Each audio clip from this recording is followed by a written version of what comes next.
Sir, जो ये member parliament थे, ये हमारे चरित्र पे बोल रहे थे, हमारे पॉलिसीज पे नहीं बोल रहे थे। ये कह रहे थे कि हम एंटी नेशनल है। माननीय सदस्य तेजस्वी सूर्या का भाषण ध्यान से सुना है। कहीं पर भी उन्होंने ऑपोजिशन की देशभक्ति पर या कैरेक्टर पर सवाल नहीं किया। सुनो, उन्होंने 2004 से 14 के भाषण में कहीं देशभक्ति, देश की संस्कृति, देश की भाषा, देश की परंपराओं को सशक्त करने वाली बात सरकार की ओर से राष्ट्रपति महोदय द्वारा नहीं रखी गई, ये बात कही। वो सरकारों की मंशा पर बोले, कहीं पर भी विपक्ष की देशभक्ति पर सवाल नहीं उठाए। और दूसरी बात, माननीय विपक्ष के नेता कह रहे हैं हमें बोला नहीं जा रहा है।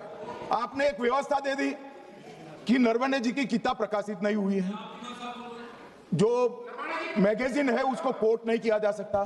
फिर उन्होंने मैगजीन और नरवणे जी की किताब के अलावे कैलाश रिज में टैंक, इनको किसने बताया आया था? किसने बताया? ये लिखा हुआ नहीं पढ़ सकते आप, अध्यक्ष जी ने ना बोला है, नहीं बोल सकते। अध्यक्ष जी आपने व्यवस्था दी है, आपने व्यवस्था दी है। माननीय अध्यक्ष जी, मेरा व्यवस्था का सवाल है। ये 349, 358 और अब 389 अध्यक्ष के रूलिंग को न मानने का नियम भी इसका भंग करे माननीय विपक्ष के नेता। ये 389 को भी तोड़ रहे हैं। हम सदन किस तरह से चलाना चाहते हैं?